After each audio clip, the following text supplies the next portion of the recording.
Boa tarde, amados. Alegria estarmos mais uma vez juntos na casa do Senhor para cultuar o Senhor. O culto dessa tarde tem o tema O Chamado Divino. O chamado divino é para a nossa salvação. Convido os amados a abrir suas Bíblias em 1 Pedro,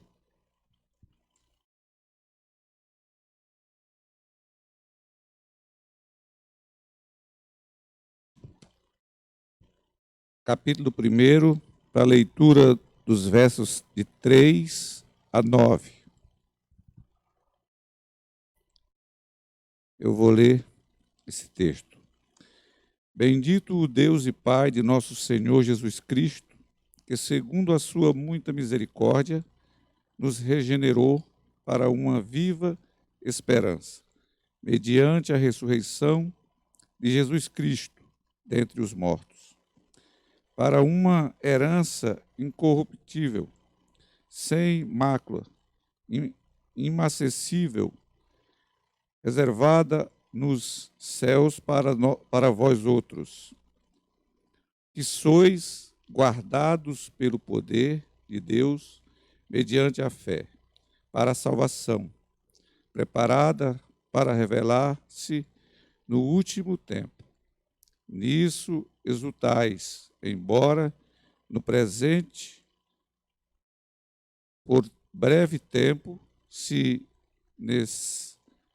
necessário, sejais contristados por várias provações, para que, uma vez confirmado o valor da vossa fé, muito mais preciosa do que o ouro perecível, mesmo apurado por fogo, redunde em louvor, glória e honra na revelação de Jesus Cristo, a quem não havendo visto, amais, no qual não vendo agora, mas crendo, exultais com alegria induzível e cheia de glória,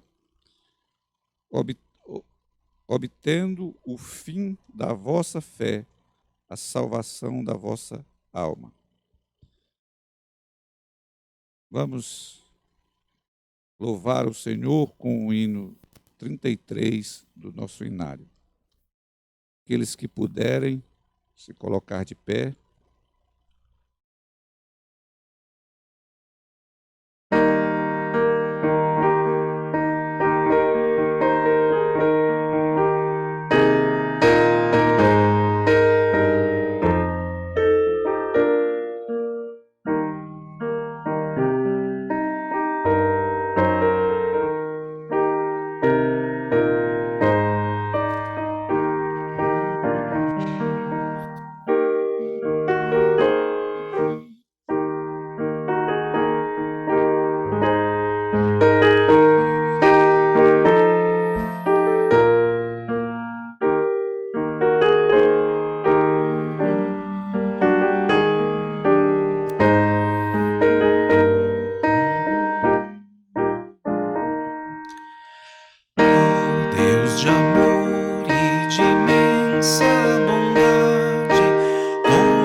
Nas tristezas dos grandes perigos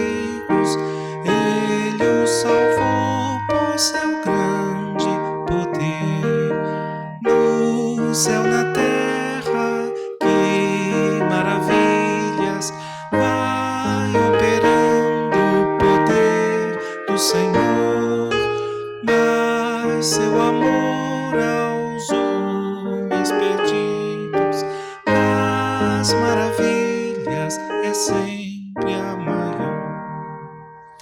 Hoje também nós bem alto cantamos que as orações Ele nos atendeu. Seu forte braço que é tão compassivo, em nosso auxílio Ele sempre estendeu. No céu, na terra, que maravilhas vai operando o poder do Senhor, mas seu amor aos homens perdidos, das maravilhas é sempre a maior.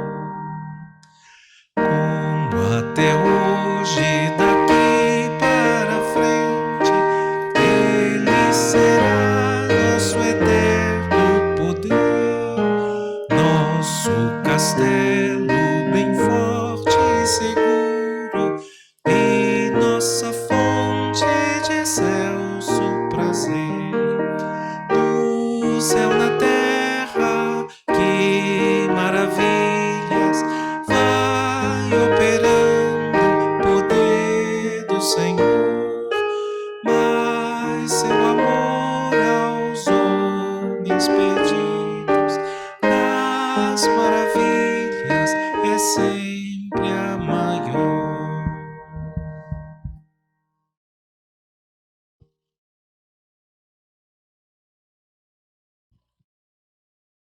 Podeis sentar, amados. Nesse momento nós vamos estar orando ao Senhor. Deus, nós te louvamos, ó Pai, porque só o Senhor é digno da nossa adoração. É com alegria, Senhor, que estamos aqui nessa tarde para cultuar o Teu nome.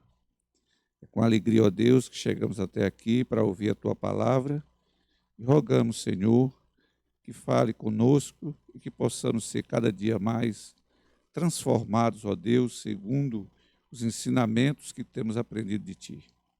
Nós louvamos o Teu nome, ó Deus, pela Tua bondade, pela Tua fidelidade sobre a vida da Tua igreja, pela forma, ó Deus, como tem cuidado de cada um de nós.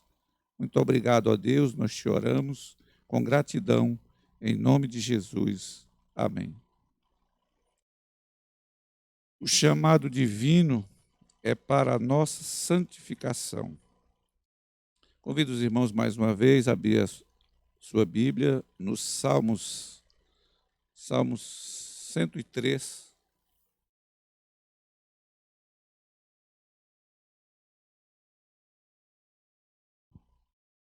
Salmo 103, versículos de 8 a 14.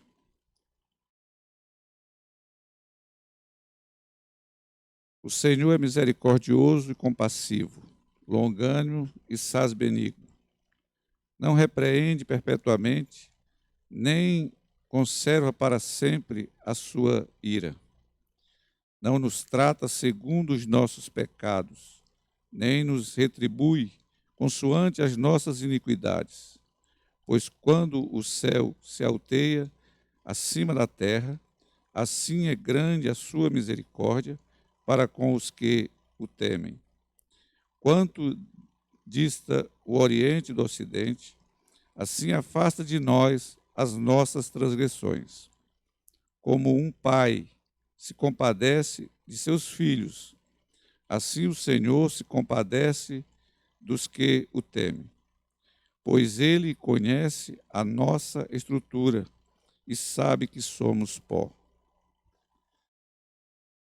Vamos, amado, nesse momento ter nosso momento de oração, confissão e também já nos preparando para logo mais participarmos da ceia. Já vamos orar ao Senhor, colocar diante dele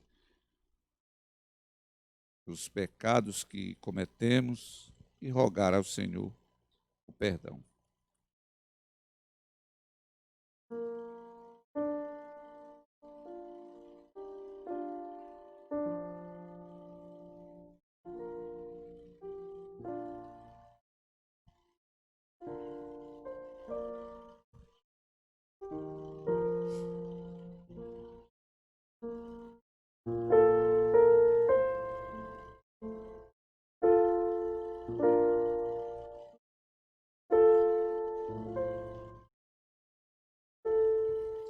Senhor Deus, mais uma vez, ó Pai, nos colocamos, ó Deus, para confessarmos, ó Pai, que somos falhos, pecadores, que muitas vezes, ó Deus, mesmo inconsciente, fazemos aquilo que não te agrada, ó Pai. Por isso, Deus, nesse momento, rogamos, ó Pai, de Ti, o perdão pelos nossos pecados, o perdão, ó Deus, pelas faltas cometidas diante do Senhor. Conceda-nos, ó Pai, a graça de caminharmos, ó Deus, em santidade. Conceda-nos, ó Deus, o privilégio de errarmos menos, ó Deus, e cada dia irmos, ó Pai, buscando a santificação.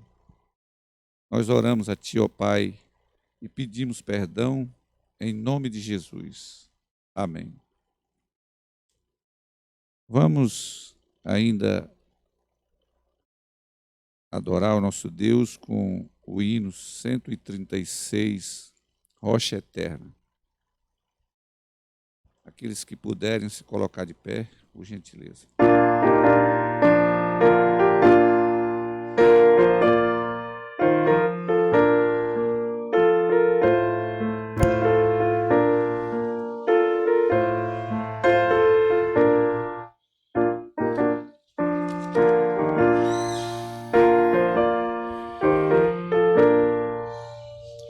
Rocha eterna, meu Jesus, quero em Ti me refugiar.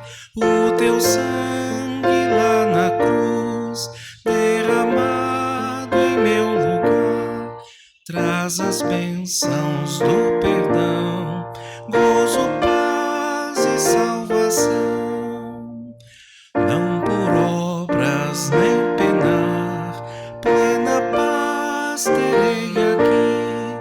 Só Tu podes consolar, há perdão somente em Ti.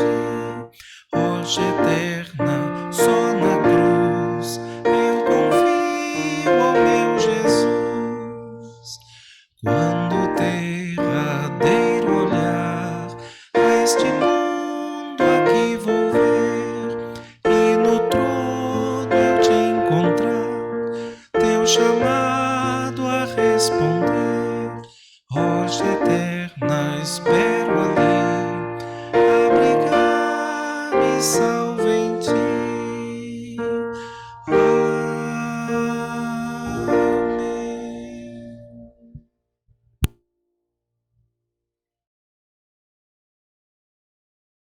Podeis sentar, amados. O chamado divino é para a nossa maturidade. Abram sua Bíblia lá em Epístola de Paulo aos Colossenses, no capítulo 1, versículos de 9 a 12.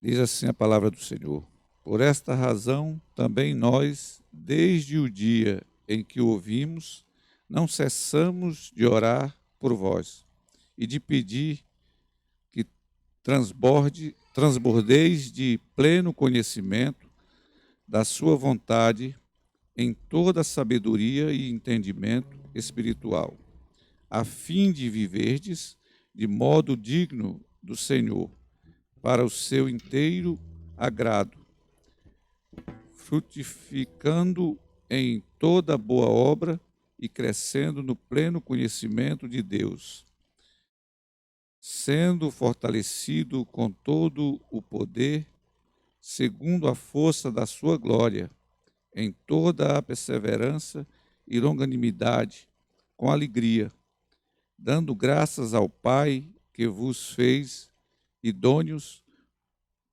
a parte que vos cabe da herança dos santos na luz.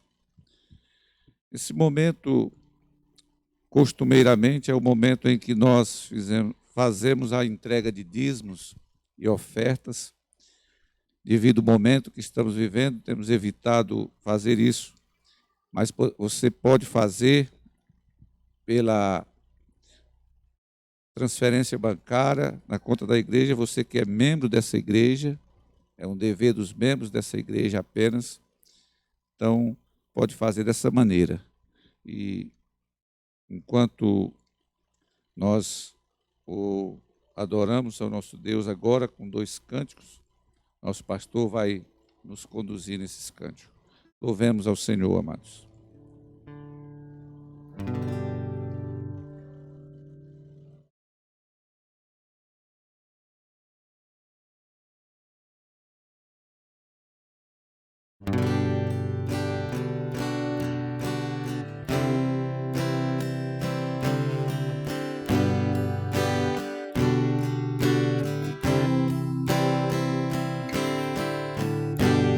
Enquanto eu calei o meu pecado, envelheci, eu sei, de tão cansado. Porque a tua mão pesava sobre mim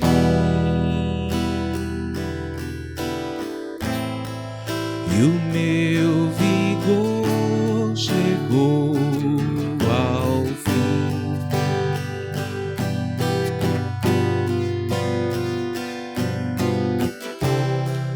O meu pecado então eu não mais ocultei,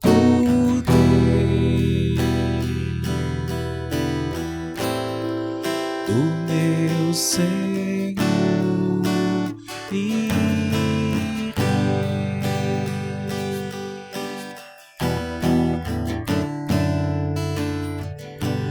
Assim eu confessei o meu pecado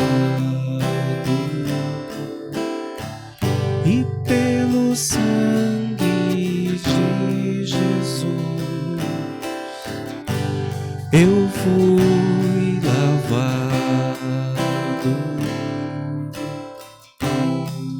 porque a tua mão pesava sobre mim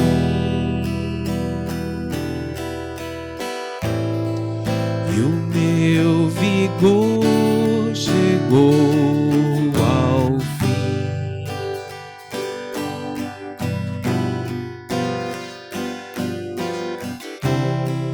O meu pecado então eu não mais ocultei,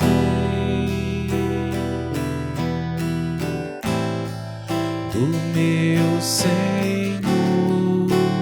irei.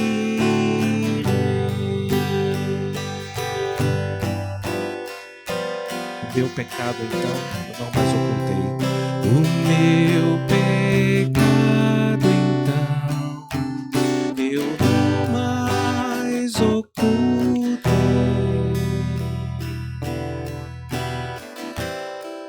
o meu Senhor irei.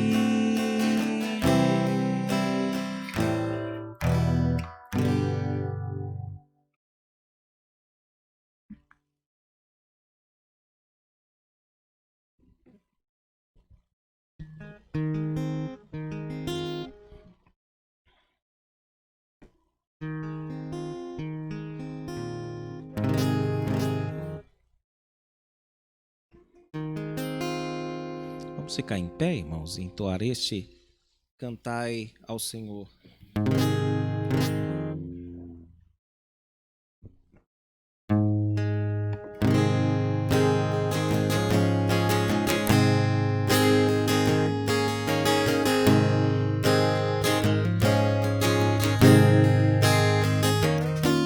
Cantai ao Senhor um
igreja pode se assentar.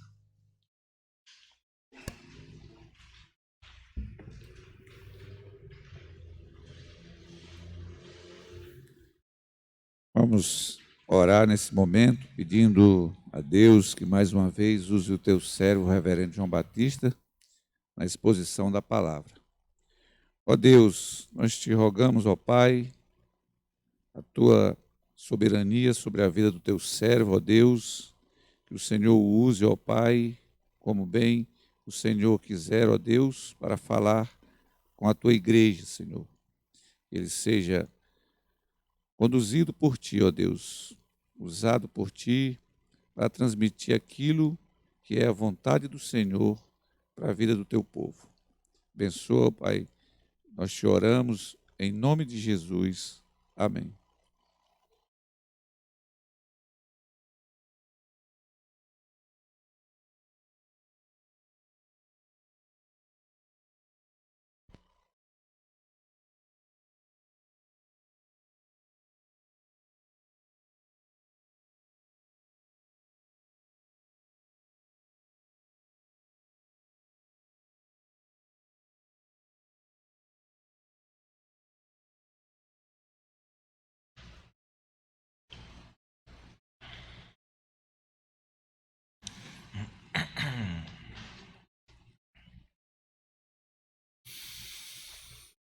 Meus irmãos, abramos nossas Bíblias na Epístola de Paulo aos Filipenses, no capítulo de número 3, e ouçamos a leitura a partir do versículo de número 12. Filipenses 3, de 12 a 16.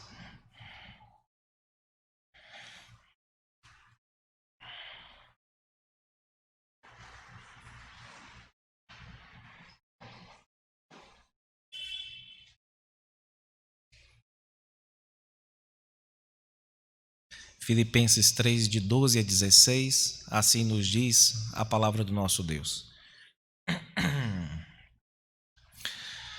Não que eu o tenha já recebido, ou tenha já obtido a perfeição, mas prossigo para conquistar aquilo para o que também fui conquistado por Cristo Jesus.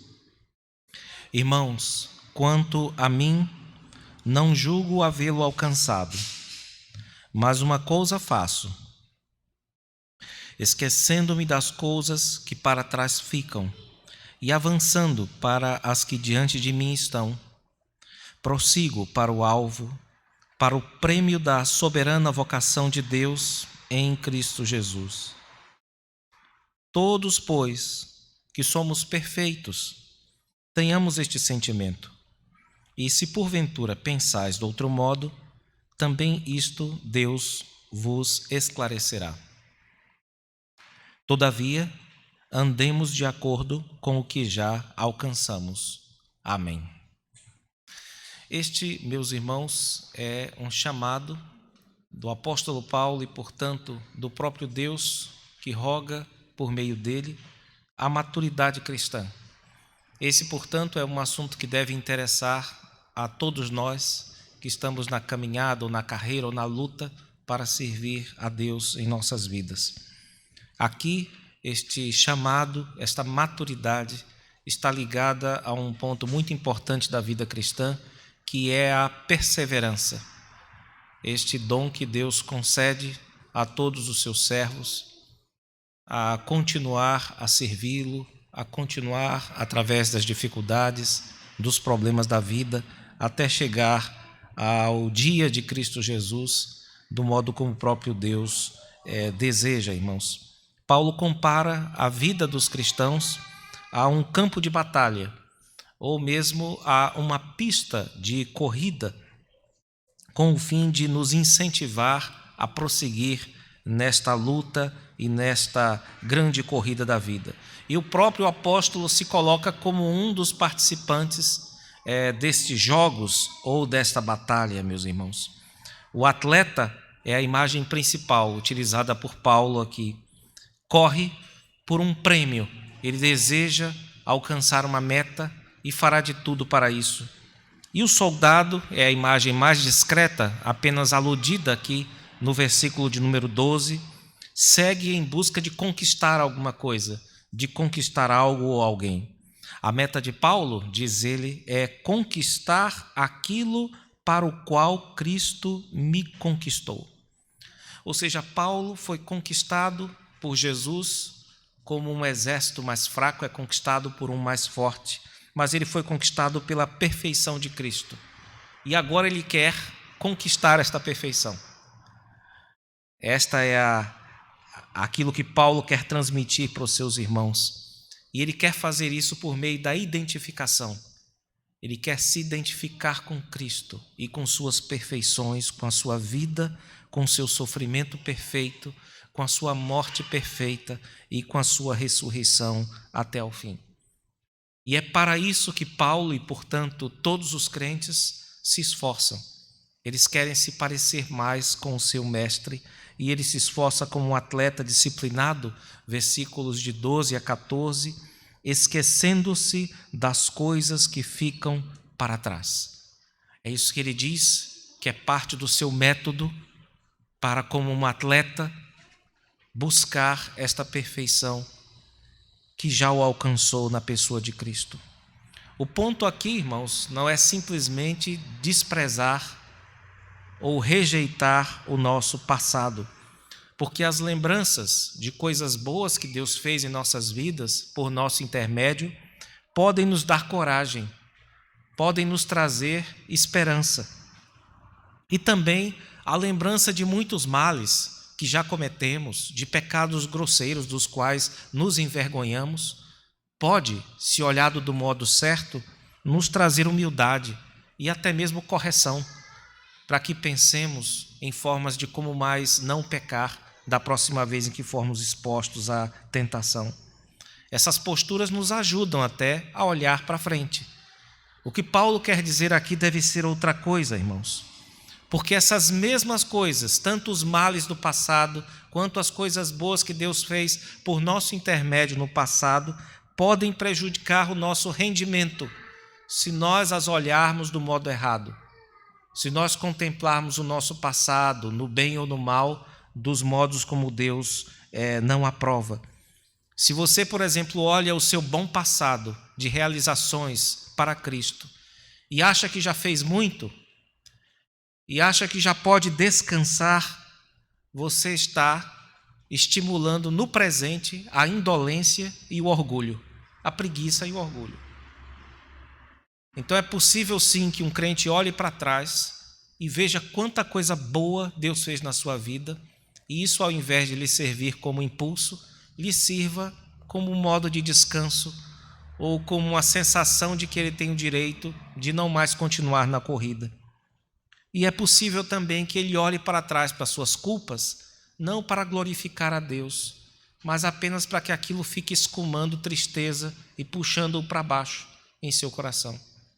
Essas coisas não ajudam na corrida, essas coisas não ajudam a alcançar o alvo, irmãos. E é dessas coisas que embaraçam o corredor, que fazem pesar a armadura do soldado que Paulo está a nos falar aqui. E é para evitar isso que ele diz que se concentra, que se estica, que se distende como um atleta deve fazer.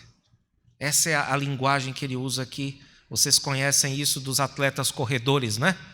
É que eles não apenas correm, mas eles jogam o corpo inteiro para frente, com o fim de alcançar ao máximo e o mais rápido que ele pode o seu alvo, o seu prêmio. A respeito disso, João Crisóstomo, grande pregador da antiguidade, disse sobre a passagem: distende-se aquele que, enquanto os pés ainda correm, esforça-se com o restante do corpo a chegar antes, esticando-se para frente, estendendo as mãos, a fim de avançar um pouco mais. Acontece isso devido ao grande ímpeto, ao grande ardor. É assim que deve correr o corredor, com tal ímpeto, tal zelo, sem desanimar. Isto é a vida de um crente, diz Paulo. É uma vida de profundo esforço, que se olha para trás é para conseguir arrancar lá de trás, seja das suas culpas perdoadas, seja do seu passado de realizações maravilhosas para Deus, combustível para continuar correndo. E continuar correndo com aquele esforço do atleta que quer ganhar por milímetros. O prêmio de Paulo, irmãos, ele já disse, é a união dele com Cristo. Isso está implicado nos versículos 12 e 14. Ele quer consumar o chamado celestial, ou chamado soberano, que um dia se iniciou em sua vida na estrada de Damasco, quando Jesus, com a sua voz, o derrubou e ao mesmo tempo o levantou, e passou assim ele a segui-lo. O versículo de número 15 soa um pouco intrigante para nós. Vejam, ele diz literalmente: aqueles entre nós, pois, que somos perfeitos, pensemos assim. Bem, Paulo acabou de nos dizer que não atingiu ainda a perfeição e que está ainda na luta, está ainda na correria, por assim dizer, como um atleta que era. Agora, ele não apenas se diz perfeito, mas inclui os filipenses, dizendo: vós ou nós que somos perfeitos tenhamos este mesmo sentimento. A explicação para isso, irmãos, está no uso que Paulo faz do termo teleios, que é perfeito, o que atingiu o alvo, que conseguiu fazer tudo, desde o início até o fim, em suas cartas. Quando ele usa esse termo, perfeito, num sentido indicativo, ele está se referindo à participação do crente na plenitude de Cristo, ou na pessoa de Cristo. E este é o caso no capítulo 3, do versículo de número 15. Todos nós que somos participantes dessa vida de Cristo, ou dessa plenitude de Cristo, tenhamos esse mesmo sentimento. Agora, perfeição no sentido moral e espiritual, essa do versículo de número 12, essa nem Paulo nem ninguém alcançou ainda.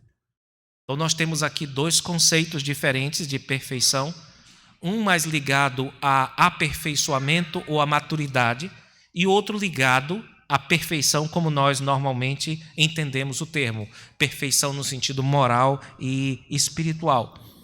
Mas o que ele quer dizer aqui é que nós, os que somos amadurecidos já para pensar desse modo, devemos ter este mesmo sentimento.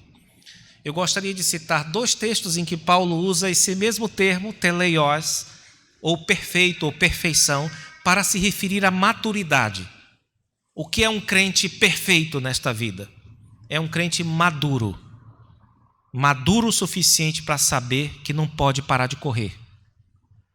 Que parar de correr nessa vida, como alguém já disse sobre a pós-modernidade, é como correr sobre gelo fino. Se você continuar correndo, dá para correr. Se parar, afunda. Então essa é a ideia de Paulo aqui, guardando o que tem que ser guardado. Quanto a essa ideia de maturidade sendo chamada de perfeição, temos dois textos muito interessantes. Um deles, 1 Coríntios 2,6, que diz: entretanto, expomos sabedoria entre os experimentados. A palavra é teleios. Não, porém, a sabedoria deste século. Ele expõe sabedoria entre os perfeitos, ou entre aqueles que já têm uma certa experiência de Deus, que estão sendo aperfeiçoados. E 1 Coríntios 14:20, que diz: irmãos, não sejais meninos no juízo, na malícia sim, sede crianças. Quanto ao juízo, sede homens amadurecidos, que é o teleioi. Então nós devemos atentar para essas nuances, irmãos, de que Paulo está usando aqui com sentidos diferentes a palavra perfeito, no verso de número 12, perfeição no sentido total, pleno, como nós costumamos entender, e o versículo de número 15, no sentido moral, e ao mesmo tempo de progresso, de entendimento do que significa ser crente, que é ser um atleta e ser um lutador, por assim dizer, irmãos. Em Filipenses 3,15, portanto, Paulo está como que a nos dizer: todos nós, meus irmãos, que reconhecemos a necessidade de prosseguir, isso é um crente maduro. Crente que acha que a vida dele está normal e dá provas disso com a sua vida, esse não amadureceu ainda. Paulo se coloca como um crente maduro, e crente maduro é aquele que sabe que a vida é uma luta, aquele que sabe que servir a Deus não é fácil, aquele que sabe que a vida é uma grande correria ou uma grande pista de atletismo e que a corrida ainda não acabou, irmãos. Então Paulo está dizendo aqui: tenhamos esse mesmo sentimento de não nos apegar ao passado de modo a nos acomodar, quer seja com a paralisia das culpas, quer seja com a anestesia das vitórias do passado. Que nós não façamos isso, irmãos, porque senão nós estamos fugindo do nosso destino como cristãos, que é amadurecer até a perfeição. Essa perseverança, naturalmente, está ligada à natureza da fé. Esse dom que Deus nos deu. Essa luz do Espírito Santo que não só nos esclarece, mas nos move, nos persuade, nos leva a fazer certas coisas para Deus e deixar de fazer certas coisas também para Deus. A fé é uma força viva, meus irmãos. Quando alguém diz fulano é crente, significa que em fulano habita uma força viva, que não apenas o iluminou, mas que o conduz, que o persuade. Isto é fé cristã. O restante é apenas alguém bem informado, que encheu a cabeça de doutrinas, que sabe explicar um monte de coisas, mas que não é persuadido por aquelas coisas.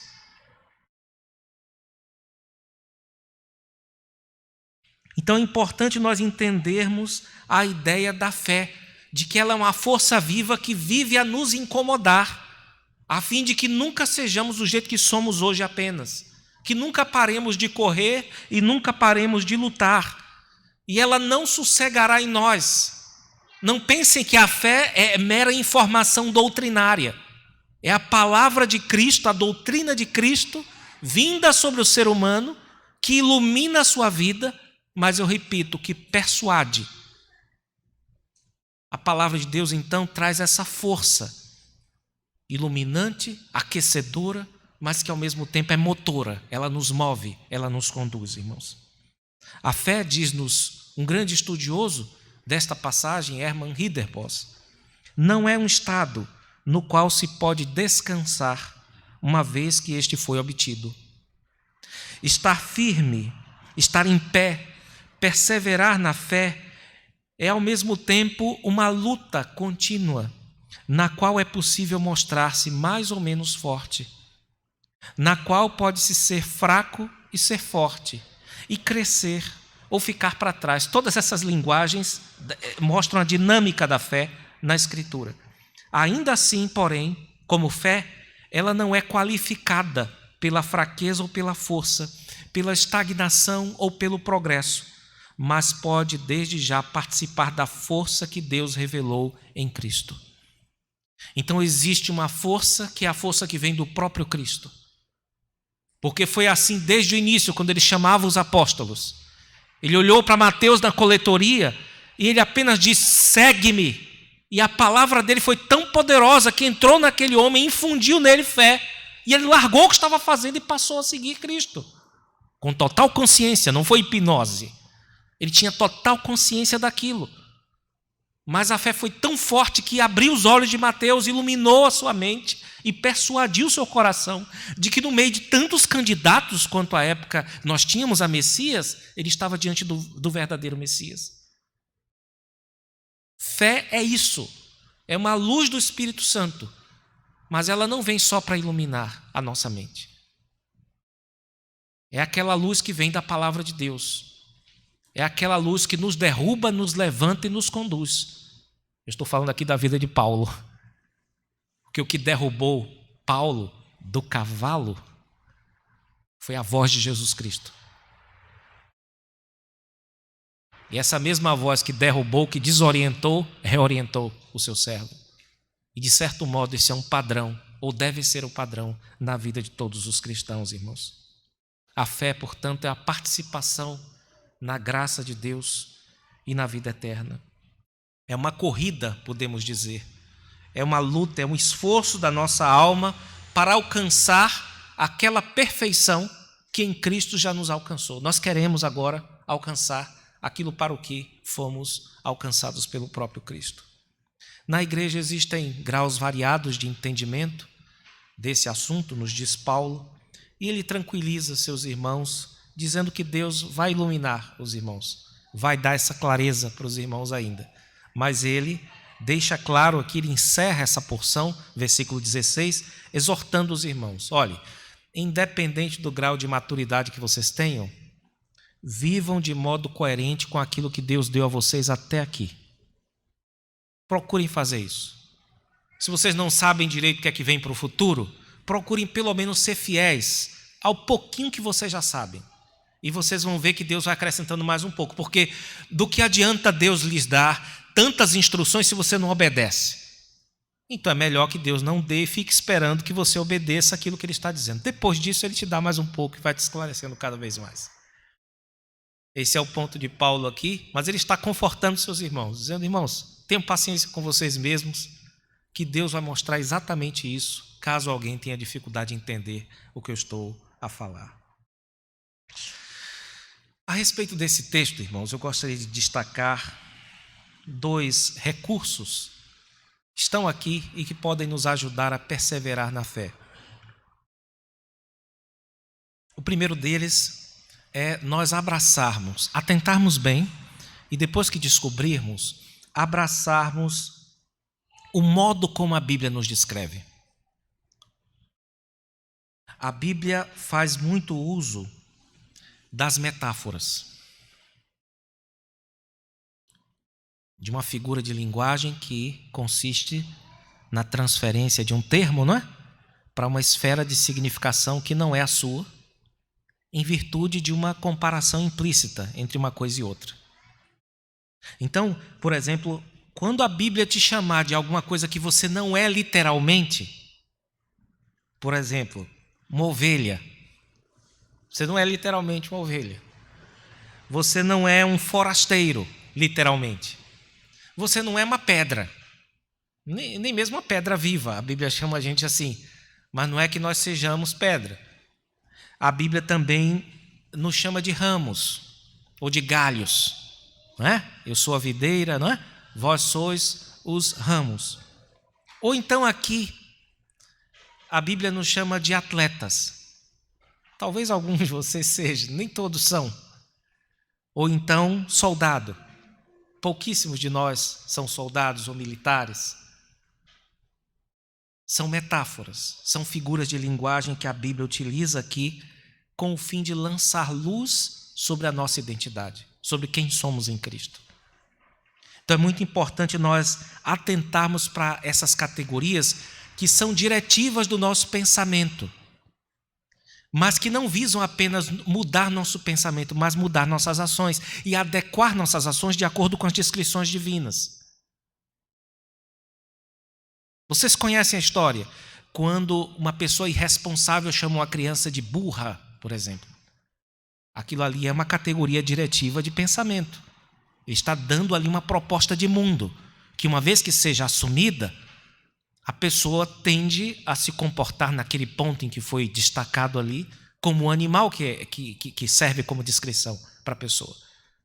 Assim também, quando alguém diz você é uma flor de pessoa, você quase que se obriga a se tornar uma pessoa mais delicada, caso você não seja. Então você percebe que as metáforas trazem propostas de mundo para nós. Então quando Deus te chama de ovelha, aquilo visa transformar o seu entendimento, mas também alguma coisa nas suas ações. Então nós precisamos atentar para isso aqui, irmãos. Porque as descrições bíblicas, metafóricas, servem para nós como formas de autoconhecimento, para nós sabermos quem nós somos de acordo com Deus, e ao mesmo tempo servem para dirigir a nossa vida, para que nos comportemos na nossa esfera, como uma ovelha ou como um soldado, etc., se comporta na esfera deles, irmãos. E hoje nós vimos algo interessante. Uma das coisas é que a vida é uma luta. Você está no meio de uma luta. Você está no meio de uma batalha, guardando o que tem que ser guardado. Estamos lidando com a metáfora. Existem, em algum sentido, corpos espalhados por aí. Existem campos minados. Existe uma quantidade de coisas que te fazem pensar na vida como uma grande batalha. Tem gente lutando com você, mas querendo ferrar com você. Tem gente que está do lado de lá, mas talvez vocês venham fazer as pazes. O fato é que a vida é uma grande luta. Nós devemos assumir isso, irmãos, quando nós olharmos para a vida. Quando nós olharmos para a vida, nós temos de vê-la também como uma pista de corrida, cujo traçado já foi feito por Deus. E Deus está lá na linha de chegada, lá na eternidade, chamando o nosso nome. E nós somos chamados a correr com esforço, distendendo os músculos, esticando tudo para conseguir chegar nesse alvo. O crente, então, é chamado a viver uma vida de esforço. Essas são as categorias que a Bíblia nos dá, põe em nossas mentes. Existem outras. Aqui nós destacamos apenas essas duas, irmãos. Em segundo lugar, nós temos aqui outro recurso para a nossa maturidade, que é essa ideia de esquecimento e de avanço para o alvo, né? De que fala Paulo aqui. Esquecer, nós vimos, que não significa desprezar o passado, mas interpretá-lo à luz das tarefas do futuro. Ou seja, de que modo eu, como um corredor, como um atleta, posso ainda olhar para o meu passado de modo a tirar forças, como se aquilo ali fosse uma bebida energética, para eu continuar na corrida. Quando vocês olham para o passado, que força vocês tiram para continuar na corrida? Esse é o ponto aqui. Dois dos grandes energéticos dos atletas cristãos, quando eles olham para o passado, são gratidão pelo que Deus fez por meio da sua vida. Isso te ajuda a continuar. A gratidão é um estimulante potentíssimo. Quando você está grato, você faz qualquer coisa pela pessoa, não é? Você se enche de energia. E a outra coisa que também te dá muita energia, e principalmente atenção no desenvolvimento das tarefas, é humildade. É quando você olha para trás e vê o quanto Deus te perdoou e o quanto você precisa de Deus. Essas coisas, para quem está correndo na correria da vida, te dão muita força. Então Paulo não está proibindo qualquer tipo de olhar para o passado. Ele proíbe aquele olhar que vai gerar em você acomodação, porque você já fez muito, não é? Você tem um currículo extenso de serviços prestados ao Evangelho, e isso vai ser para você uma armadilha, vai ser uma bola de ferro nos seus pés, que vai te impedir de caminhar e de correr na carreira cristã. Então é importante, meus irmãos, nós aprendermos com Paulo a como olhar corretamente para o passado, para assim nos preparar para as tarefas do futuro e vivermos focados no alvo. O nosso missionário fundador, Simonton, no seu diário, escreveu a respeito das crises que ele tinha, que ele olhava demais para ele mesmo, ele ficava vendo o seu próprio comportamento interior e ficava muito desanimado, até que ele tomou uma decisão. Ele diz isso que ele tomou como decisão: quanto mais analiso e observo meus sentimentos e as operações da minha mente, mais vejo perplexidades e dúvidas. Somente quando saio de mim mesmo e me volto para as límpidas, claras e completas promessas do Evangelho é que me sinto seguro. Ele olha para si, vê um viveiro de temores e desespero, de dúvidas, de inquietações. Então ele vai para a estabilidade, para as páginas limpas, como ele fala, ou límpidas do Evangelho. E este Evangelho vai nos apontar como alvo o próprio Cristo, irmãos. Nós temos uma dificuldade enorme com isso, porque a nossa cultura, já faz muito tempo, não reconhece o que é ter um propósito unificado. Cada um faz o que quer. As pessoas querem o que elas querem chegar onde desejam, e elas não pensam como uma pessoa só deveria pensar. O fim principal dos homens, esses homens, é glória para si apenas. É apenas obter realização pessoal, e os outros que façam o mesmo. Mas quando alguém se torna cristão, irmãos, um dos sinais de que ele se tornou cristão é que ele abraça outro fim principal para o homem, que é o de glorificar a Deus e de ter nessa glória o seu máximo deleite, o seu máximo proveito.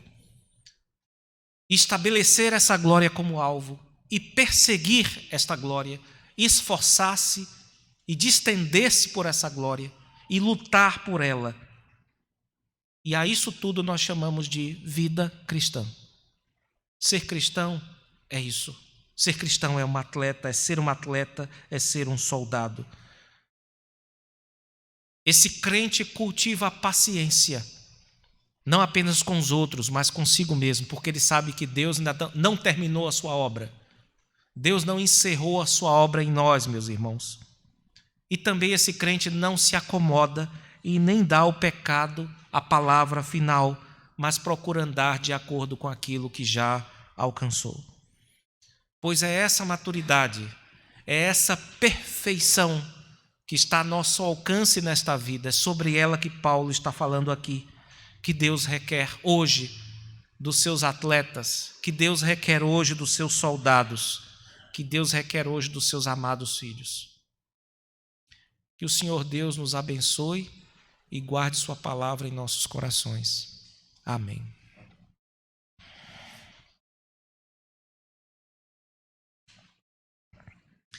Nesse instante, meus irmãos, nós passaremos a parte da Santa Ceia do Senhor e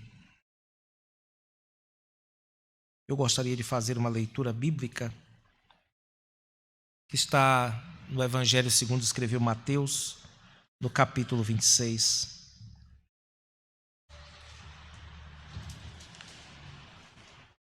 Mateus 26, de 26 e 28.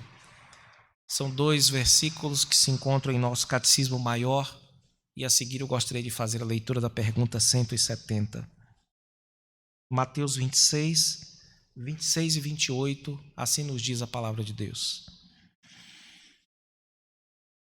Enquanto comiam, tomou Jesus um pão e, abençoando-o, o partiu e deu aos discípulos, dizendo: tomai e comei, isto é o meu corpo, porque isto é o meu sangue, o sangue da nova aliança, derramado em favor de muitos para a remissão de pecados.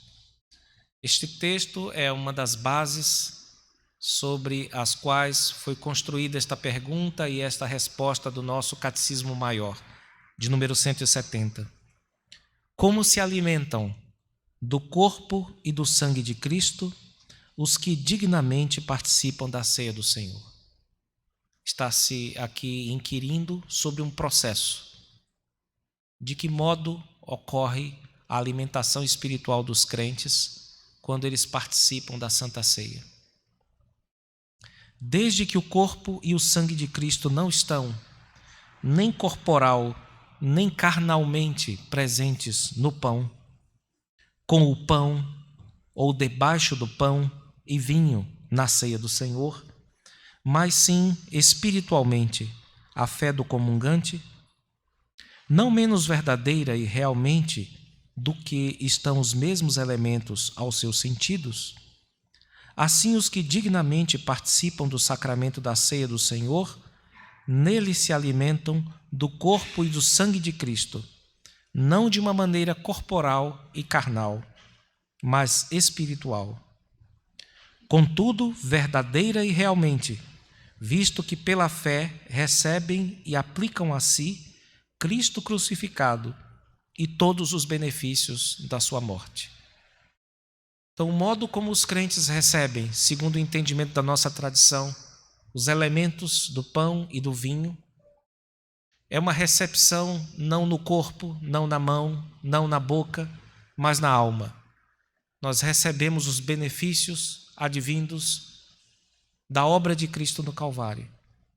E é com esta confiança que nós nos aproximamos, sabendo que o pão é pão mesmo, que o vinho é vinho mesmo, mas que o Senhor Deus, ao nos ter ordenado instituir este sacramento, e Ele próprio ter instituído este sacramento, nos chama a confiar que por meio dele, Ele nos alimenta para a vida eterna. Nesta confiança, meus irmãos, participemos mais uma vez desta mesa e busquemos, por meio dela, por meio da participação obediente no sacramento, o fortalecimento de que tanto precisamos para voltar para a corrida, para voltar para a luta. Oremos ao Senhor Deus.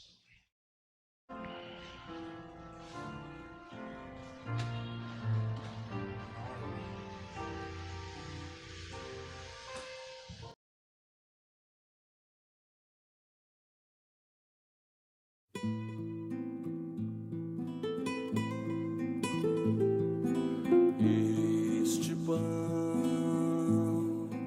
é o meu corpo que é dado por vós. Fazei isto em memória de mim, de mim.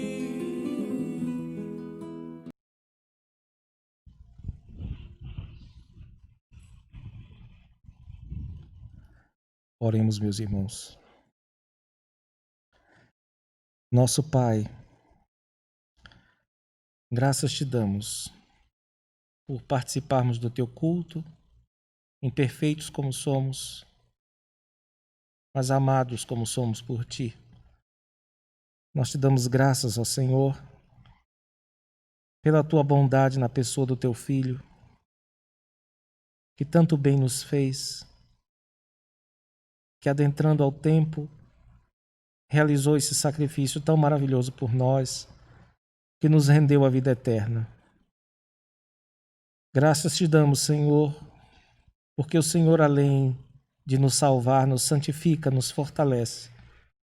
E aqui estamos nós, indignos como somos, mas desejosos de saber como melhor te servir, pedindo forças a ti.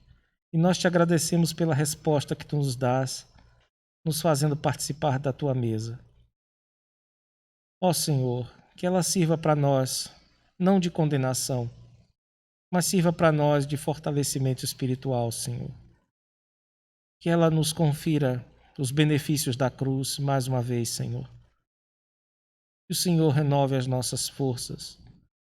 O Senhor firme os nossos passos. Que o Senhor nos ajude, Senhor, a sermos fiéis soldados, fiéis atletas, Senhor. Dá-nos a graça, Senhor, de observar o progresso da nossa alma, mas quando não conseguirmos observar progresso algum, que o Senhor nos ajude a firmar nossos olhos no autor e no consumador da nossa fé, aquele que está conosco independente das flutuações do nosso coração. Ó Senhor, por favor agora, consagre os elementos que serão usados pelos teus servos e que eles cumpram o propósito designado em tua palavra e que por meio da participação neste sacramento recebamos mais uma vez, Senhor, os benefícios da salvação. Ajuda-nos, ó Deus, nesta hora e fortalece nossa fé, nossa esperança e nosso amor. Essa é a nossa oração em nome de Jesus. Amém.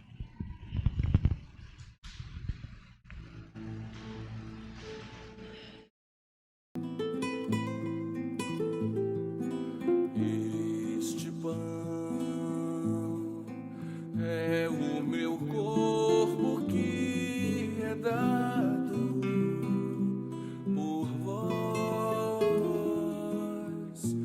Fazei isto em memória de mim, de mim. Este cálice é o uma nova aliança no meu sangue. Fazei isto em memória de mim,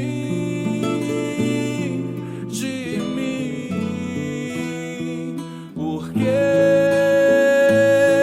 todas as vezes que comerdes este pão, todas as vezes que beberdes o cálice, anunciai a morte do Senhor, até que Ele venha, até que Ele venha. Porque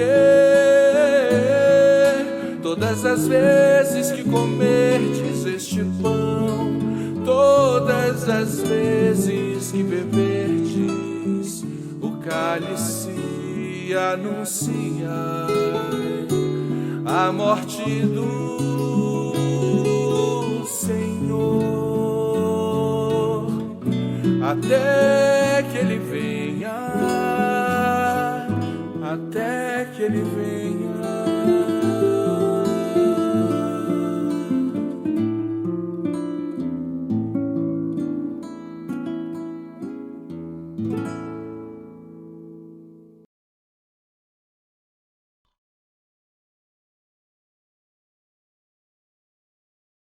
Deus bendito, te agradecemos, ó Pai, pelo privilégio que temos, ó Deus, de ceiarmos contigo, Senhor. Agradecemos, ó Pai, imensamente pelo sacrifício de Cristo, que nos proporcionou, ó Deus, esse livre acesso a Ti, Senhor. Rogamos, ó Deus, que continue nos sustentando, nos fortalecendo e nos dando, Senhor, da Tua graça. Nos dê, Senhor, uma semana abençoada e que durante essa semana possamos, ó Deus, Te servir com alegria, Senhor, com entusiasmo.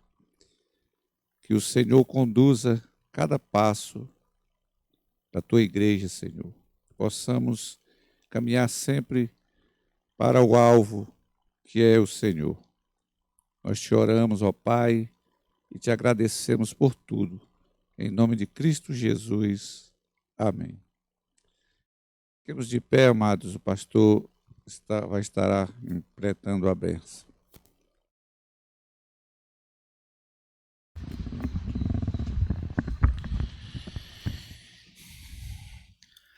A graça de nosso Senhor e Salvador Jesus Cristo, o amor de Deus, o nosso Pai, e a comunhão do Espírito Santo sejam com todos vós e com todo Israel de Deus espalhado pela face da terra, hoje e para todo sempre. Amém.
Queridos irmãos, a alegria podermos cultuar o Senhor conjuntamente.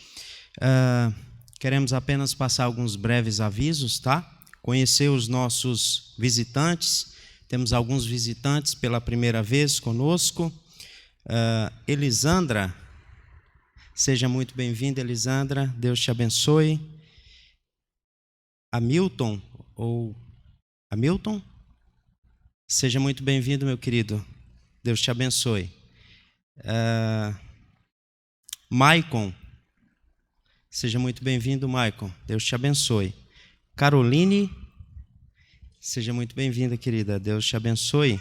Thaís, Deus te abençoe, querida. Seja bem-vinda.